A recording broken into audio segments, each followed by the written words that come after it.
Hello, everyone, and welcome to another episode of Live Your Best Life, Doing What You Love. I'm Dr. Melissa J. Williams, and if you're new to my channel, welcome, everyone. Remember, this channel is about living your best life, doing what you love, and I interview and showcase individuals that are doing just that. So today, I'm so excited to have with me in the studio one of my favorite people, and she's doing amazing things in the education arena. She is the author of, I want to make sure I get it right, The Disruption of Miseducation. It's not the It, teachers. It's not right. the teachers. It's not the Right. teachers. Welcome to today's video, Dr. Angela Taylor-Eccles. Thank you so much. I'm excited to be here with you to have this discussion about living your best life. I can't wait to get into this conversation.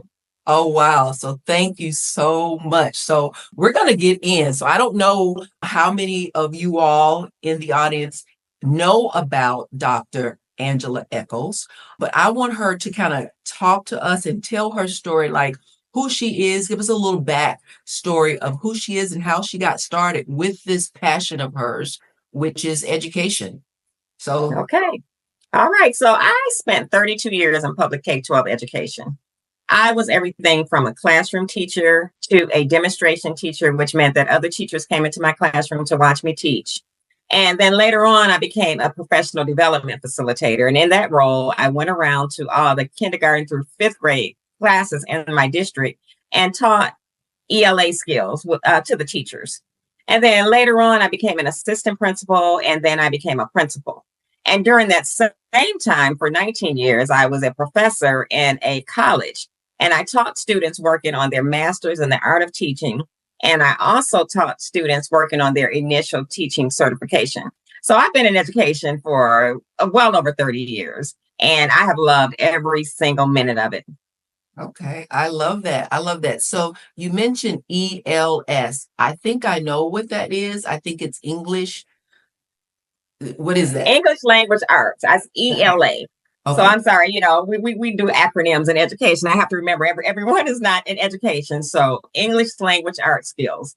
And at that time, we were adopting a new reading series. And so I went around and I worked with the teachers on the new reading series.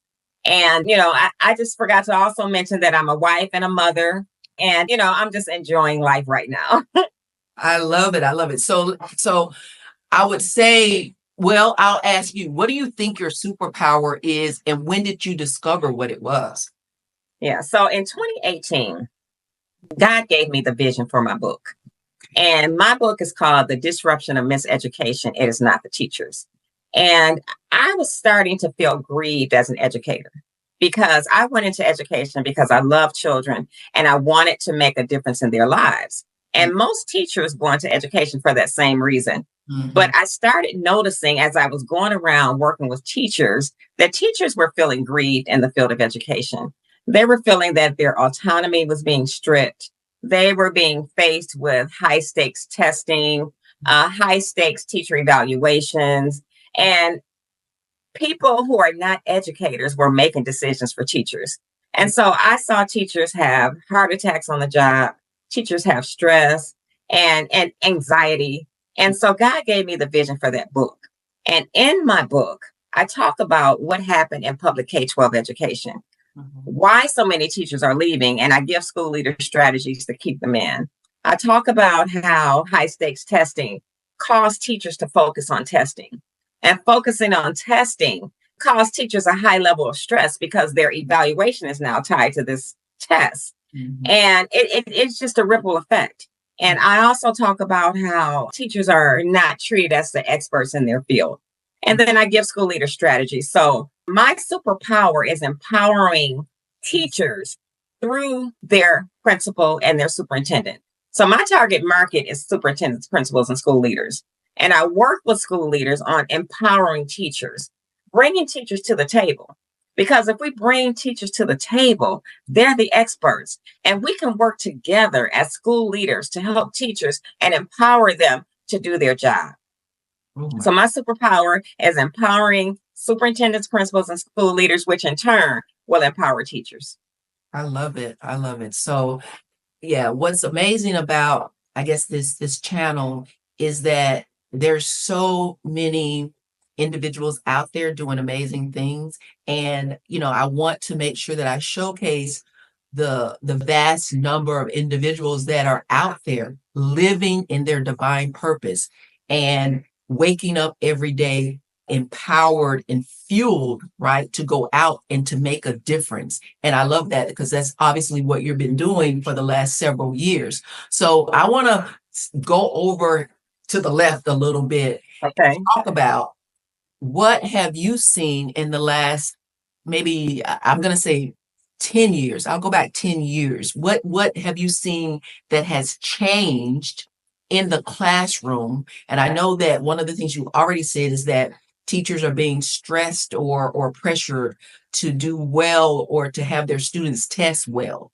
What other things have you seen that has happened in the last decade that has affected our education? Because your book is called The Disruption of Yes. Miseducation. So Yes. I want to understand the miseducation part. The miseducation part. So one thing that has happened is teachers are being forced to almost teach to the test. And they're not told to do that, but teachers feel that they have to because their evaluation is being tied to student achievement on the test. So that's miseducation.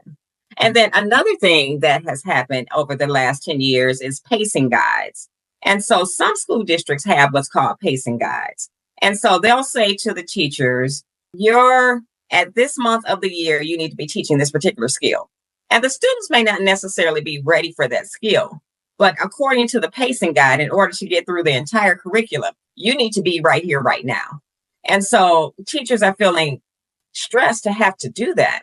So that's miseducation, forcing teachers to teach to these pacing guides. And so a few other things is just, like I said, the lack of autonomy. Mhm. Teachers are the experts. So let's give them their autonomy to teach to how they feel students should best receive their education. And I'm going to give you an example. This is a good example of autonomy. When I was teaching some years ago, this was before 10 years ago, I taught in a magnet school. And I taught kindergarten. And so most of the students came to my school already reading. And so the curriculum at that time was not at their level, right? And so I went to the principal at that time and I said to him, can I create a reading and math curriculum that meets the needs of my students, but still, hit the standards for the district? And he said to me, yes. And so I created my own math and reading curriculum for those kindergarten students. And when they left kindergarten, those students were well beyond the first grade level. And so he gave me the autonomy. And so what I've noticed is that throughout, 10 years and even beyond, teachers are not given the autonomy. If an administrator walks in their room and they're not using the particular curriculum that the district is using, teachers are sometimes marked down or they're deemed on their evaluation. When the teacher knows their student, right? The teacher's an expert. Most teachers have master's degrees, bachelor's, master's. Some teachers have ex-bachelor's and doctorate degrees. So teachers are with their kids every day. And what that principal did for me, he empowered me. He empowered me because he would say, if I would bring something to him, he would say, okay, go ahead, you can spearhead that. So what I am working with school leaders on is empowering teachers and giving them their power back. And that is what I have noticed. Just give teachers their power back, give them their autonomy, and they will soar. I love that. I love that. So, Dr. Eccles, I actually taught at the university level, and I actually was a vice president for at AIU for 7 years, and I even saw that in the higher education arena as well. And of course, if it's for profit, if it's a for-profit university, the stakeholders or I'm going to say stakeholders because I can't think of the word, but they wanted to make sure that we were earning money and enrollments were very important. So I actually saw a little bit of what you're speaking of back in the day as it related to higher education. Yeah. So it's not the teachers. We've identified who it is, right? Yeah, it's the system. It's the system. The system is broken. And until the system is fixed, we're not going to attract teachers. And when I got the idea in 2018 to write this book, I noticed a mass exodus of teachers. Teachers are leaving the profession in droves, and it's not okay, because without our teachers, we can't educate our kids, right? But teachers are not leaving because they want to. They're leaving for their own mental, physical, and emotional well-being. And so we need to figure out a way. And in my book, I give school leaders strategies. Let's work on the social, emotional well-being of the teacher first. Because if the teacher is well, you heard the phrase, happy wife, happy life. Happy teacher, happy student. So if the teacher is well mentally, physically, and emotionally, then they're available to teach their student. And so I have programs in there where superintendents and principals can embrace their teachers, empower them, have a leadership committee that helps to make decisions and bring it back to their team. Give teachers time off with pay. And I know that, we have a lot of things with the budget, but there's money. Each principal has a budget that they can do some things with. So if you notice that a teacher is stressed, give them some time off. When I was a principal, I would walk around to every classroom every day and say good morning to my teachers. And if I noticed that a teacher just didn't look right, I would double back.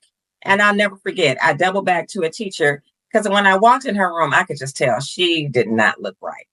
And so I walked in, and later on I came back and I said, Cook called her out in the hall and I said, is everything okay?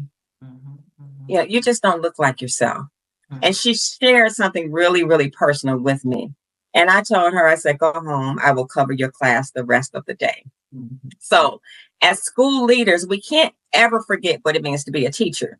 And so when I do the workshops, I just talk about walking in their shoes and never forgetting, being on the pulse of your teachers. And sometimes in schools, teachers never see their administrator until it's time for an evaluation. So it's a moment of anxiety, right? But if you build those relationships, authentic relationships with teachers, then you will have a school that will soar. And in my school, we built relationships. We would go and do things like play whirly ball. I don't know if you've heard of that. It's basketball and go-karts. Okay. Oh, you build relationships. And I did that in the school with that principal that I talked about before when I was teaching. And so that strategy I infused in my leadership. And I did social things with my teachers so that we can build relationships. It's not just about me coming in and evaluating you. It's a partnership, right? We're partners together to educate the students in our school and in our community. So it's all about that relationship and just making sure that you are on the pulse of how your teachers are feeling. I love it. I love it. So as you go out, because I know you're consulting, and we'll talk about that in a minute, but as you go out and you're speaking to these administrators, right? What are some of the biggest challenges that you're facing when you're talking to them about the change that has to happen? What are the biggest challenges that you encounter when you're talking to them?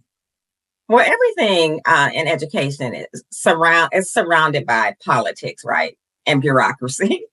And so some of the challenges that I face is that, okay, we have to get this approved by the school board. Or, the school board may not approve this particular part of your program. And one part of my program is changing how we do standardized tests. And really, that's a state, federal, and national thing, But there are some things that school leaders can do. For instance, we have something, a lot of school districts test students in the beginning, middle, and end of the year.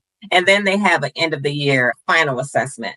And so I'm proposing that school districts allow the teachers to create district common assessments. And it could be in lieu of the beginning, middle, and year assessments that some school districts use, because these common assessments will be created by the teachers. And so you will bring in some of your highly effective teachers, get them at the table at each grade level, and create a district common assessment that may be a paper pencil assessment that you give at the beginning, middle, and end of the year, or maybe at the beginning and the middle of the year, or even maybe the middle and end of the year. Bring teachers to the table as the experts and let them decide when they want to give those common assessments. But there will be more buy-in because they know that these assessments were created by the teachers and for their students. And sometimes there's inequity in some of these assessments that are state assessments and federal assessments because they're not equally divided. I mean, they're not created for all students. Let's just be honest. And so some of the verbiage, some of the vocabulary, and we're not dumbing down the assessments. So let's make sure that you understand. I'm not saying that, but we're creating assessments based on standards that students can pass, and the teachers know their students. So that may be a pushback for some school districts because they're like, okay, well, we have to do these common assessments. So let's try it and see. Let's try it and see. So that's one pushback that I've seen.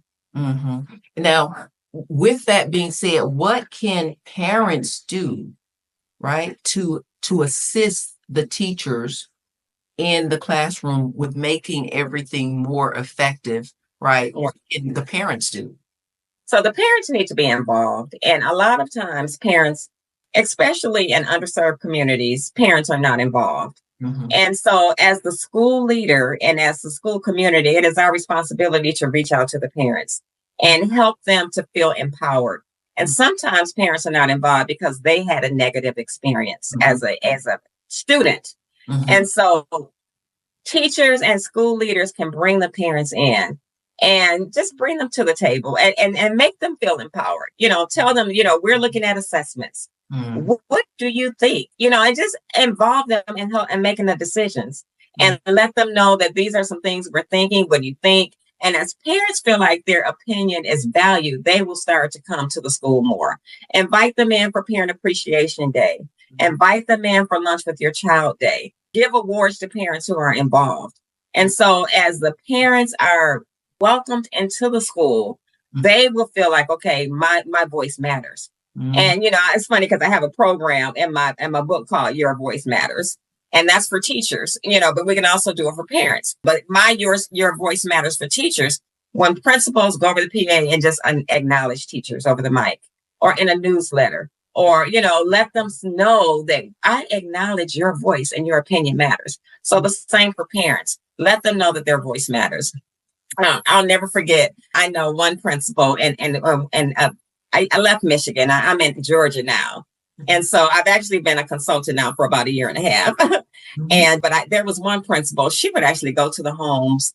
And if a kid was late or missing school, would go to the homes and talk to the parents. And so the parents felt like that principal really cares about my child.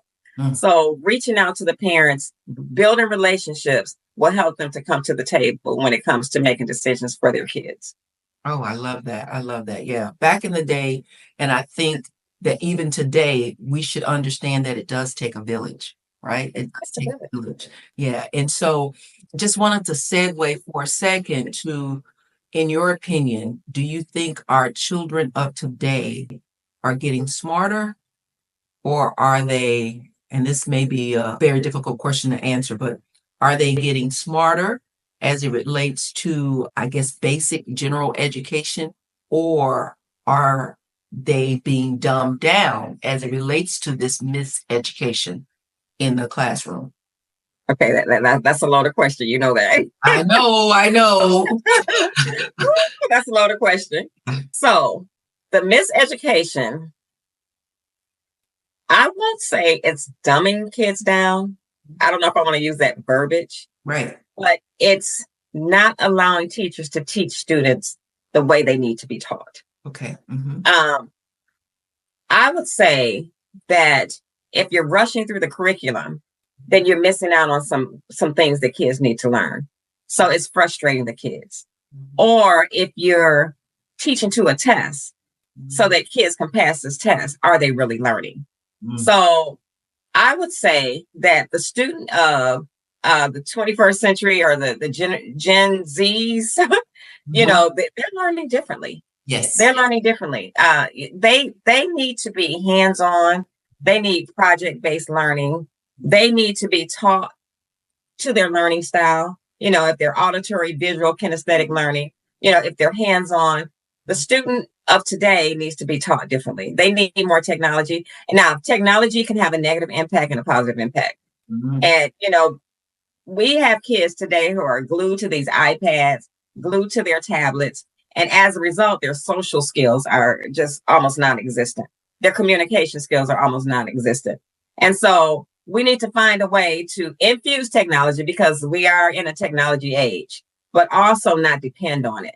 So I would say the technology is dumbing kids down. I wouldn't say the teachers are dumbing kids down, but the use of so much technology is dumbing kids down. I propose that we get back to some paper pencil things, where kids have to write out their answers, because when kids are doing so much texting and they're doing so many things in technology, when it comes time to write a paper, they're using emojis and they're using, incorrect English. And so we need to get back to the basics of reading, writing, and arithmetic, speaking, listening, viewing, communication, allowing kids to just have conversations, getting back to debates, getting back to, some of the basics of education. There are some great things out there, but we're forgetting some of the basics of education, of just, rote memorization has always been in the past, looked frowned upon. But when I was in school, I had to rote memorize my multiplication facts.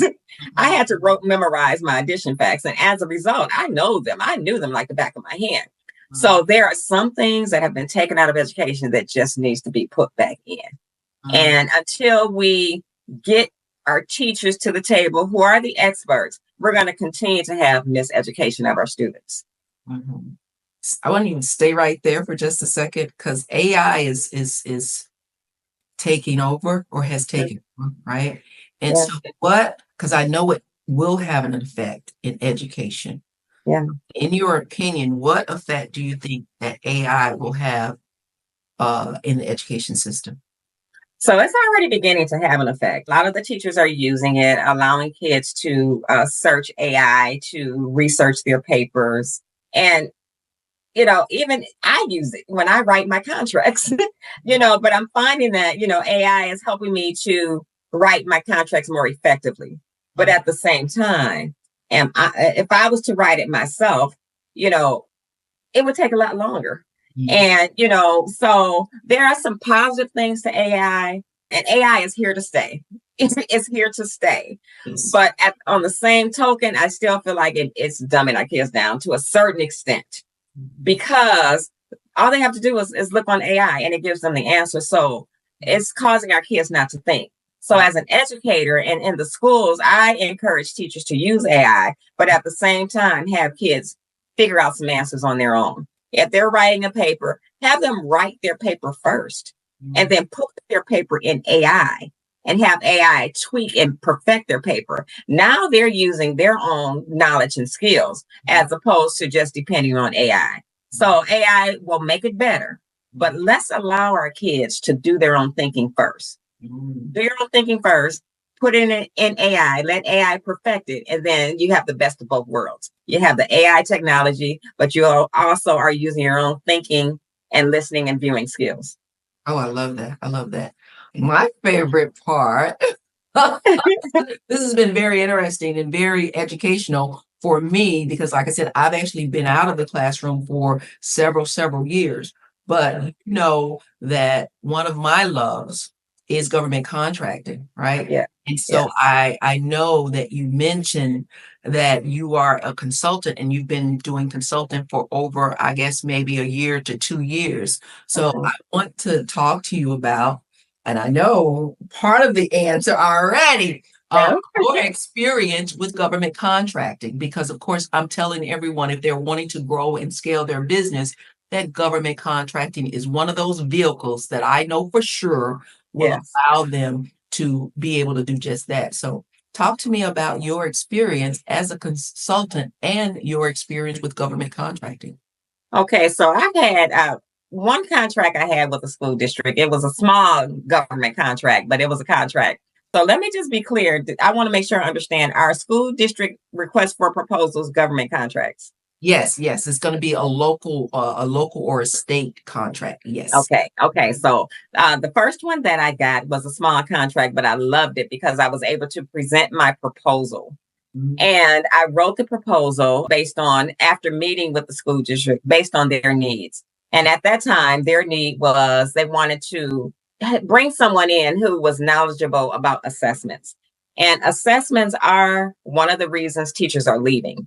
And so I created a balanced assessment program that will give teachers power and ownership of the assessments that they give in their classroom.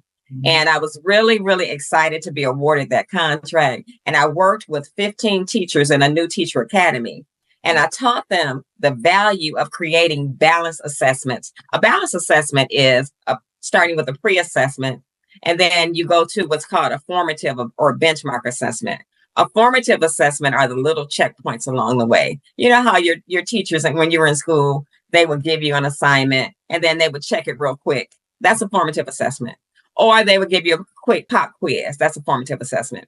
And then you have a summative assessment, which is the end of the year or end of the unit assessment. And so what I did was I showed them how to create those assessments and the importance of the formative assessment. The formative assessment is the most important assessment you will ever give your students, because that will inform your instruction and drive your instruction. So say, for instance, I give a lesson on multiplication, and I noticed that 1/3 of my students got it all right. The next 1/3 just got a little bit wrong. And the third 1/3 didn't get any of it right. So what I would do, I would use that information to inform my instruction the next day. I would put my students in 3 groups. Okay, this group really understood, so let me take them to the next level. This group kind of got it, but they missed a little something. So let me work with that group to move them along. And this group didn't get it at all. So let me reteach it in a different way. Right.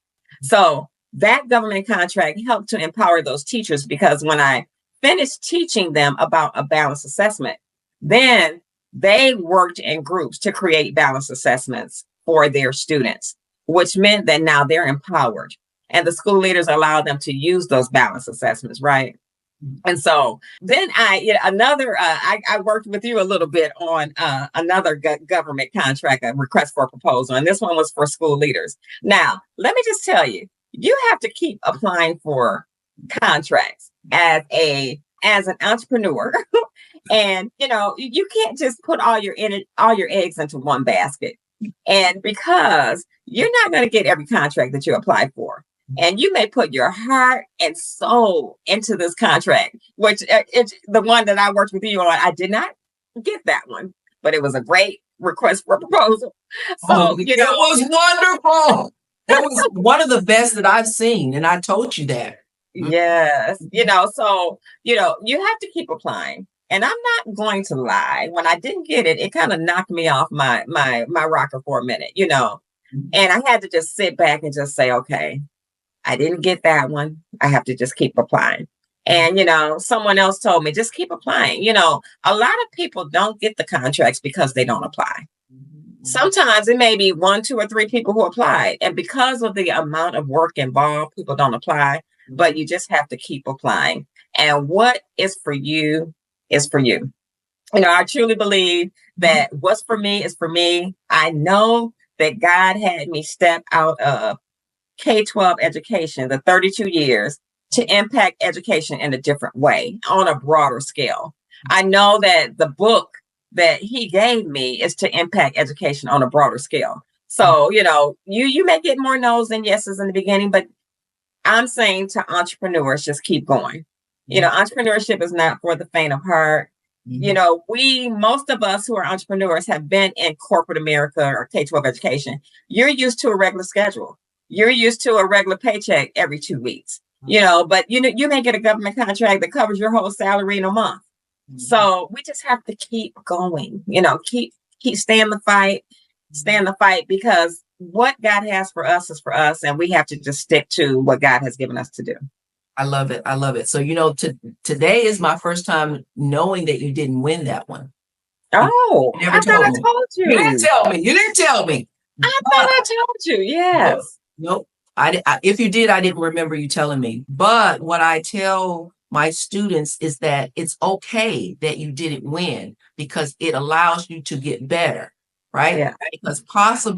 Because yours was a request for proposal, right? Not a request for quote. Possibly the reason that you didn't win it could have been the cost of the proposal or the price of the proposal. But what it does, it allows you to do an AAR, an after action review, to be able to see what you did well what you need to improve on. And it also allows you to go out and you can do a FOIA, Freedom of Information Act request to get information or gather information about the winning proposal. How much was it?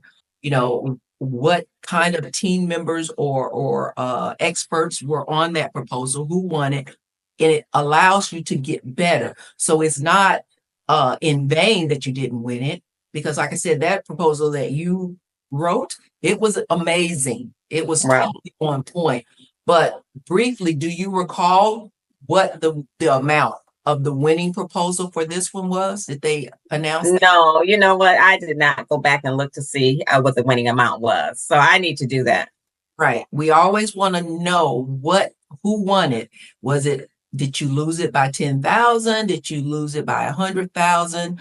And you would like to even see it, because possibly, again, you can take something that maybe you didn't include in your proposal and you can incorporate it in the next proposal, because I know you're going to be going after contracts and you're going to be winning millions and millions of dollars, because what you do, yes, what you do is amazing. And like I said, you're living your life doing what you love. And I can tell that when I talk to you about it. This is your passion. This you care about it. You care about the education system. You care about the teachers. You care about the students.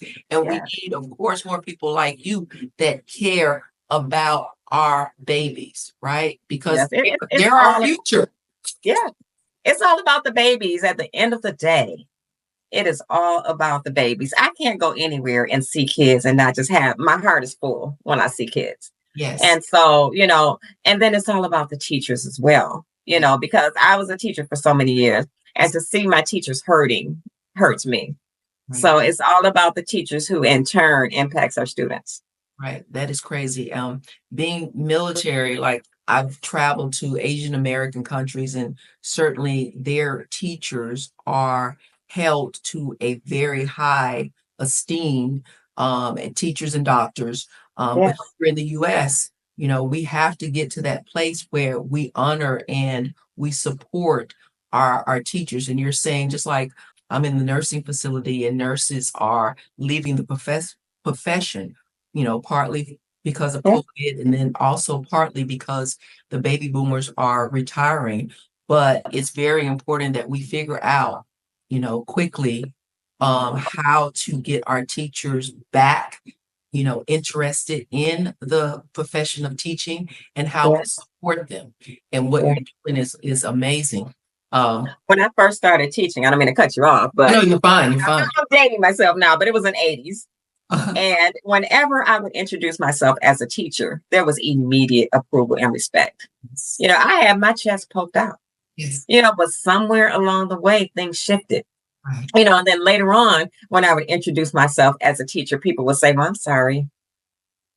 Oh, wow, you're a teacher. So, the shift happened, right after the 80s, things just started to shift. Mm-hmm. And so we need to get that back. And so, right now there is a large homeschool movement. Mm-hmm. A lot of parents are teaching their kids at home, and it's a lot of things with the student behavior, the gun, the shooting in schools. It's a lot, mm-hmm. And so that's getting back to what I said. It's the system that's broken. Mm-hmm. And we have to work on the system, or we're going to continue to lose our kids. We're going to continue to lose our parents. Mm-hmm. And, the per pupil money is being divided between public, private, charter schools, which is impacting public K-12 education in a major way. Mm-hmm. When I was in school, it was mostly public schools. There was some private schools, not many charter schools, but the per pupil money now is being divided, which impacts what public education can spend on educating our kids. Mm-hmm. And so it's just, a lot of it is a ripple effect. And until we start addressing the system, we're going to have this problem. Mm-hmm. Yeah. I actually homeschooled my 4 kids. So I can relate to that as well. But the reason that I chose to homeschool my children is because I was really concerned with them having critical thinking skills. Right. Yeah. And then I too understood that I had 4 kids, and they were, I had 2 of them that were visual learners. One was auditorial. and one was kinesthetic. I understood as their mom that Yes. they learn different, right? And Yes. because of that, I wanted to make sure that I allowed them to, I guess, to grow and be who they were born to be. Mhm. And I also introduced to them, I guess, ideas and things that fed to their genuine, innate being, right? And so I have Oh, amazing kids, but they did attend public school and private school as well. But later I did, homeschool my kids. So that's amazing. That's amazing. so what ages were they when you homeschooled them? Oh my goodness. Maybe maybe 10, 12, and then the babies, I homeschooled them. Maybe they all went to back to school, maybe when they were maybe 15. And then I know Okay. Mallory, she went to college at 16. She was Oh, wow. amazing. Yeah. So Yeah. yeah, so it's important that I know that parents are involved in their education because of course we as parents, we know our children. We Yeah. know we know what drives them, right? And like I said, you're doing amazing work. So in closing, what Let me go back to that real quick, what you were saying. So it's called differentiating instruction. So in a school, in a classroom, teachers must differentiate instruction to meet the needs of their students. I was DI, that's differentiated instruction, a DI demonstration teacher for the district. And so teachers came into my classroom to watch me teach. And what I did was I looked at kids' learning style and I based my lessons based on their learning style. So you may walk in my classroom and not know where the teacher is because there's a group over here, there's a group over there, there's a group over here. And, your kinesthetic learners are doing something hands-on. Your auditory learners may be creating a song. Your visual learners may be doing some artwork, but teachers must learn to differentiate instruction, especially in this day and age, with our Gen Zs and how they're learning differently. And like you said, you as a parent were able to acknowledge that. But as teachers, school leaders must be the instructional leader and make sure that their teachers know how to differentiate the instruction. And it takes some training and some learning, but once you have it, you have it. So, I just wanted to piggyback on what you said about differentiating the learning for your students in your homeschool environment. I love that. So now, as teachers are being developed, are they being taught how to do that, DI? Some school districts are. The district that I taught in Michigan was a DI district. And so what we did was I worked with the superintendent and we went around and we taught at conferences, other school districts how to do it. And so it is something that some school districts are doing, but all school districts really need to have differentiated instruction in their classroom.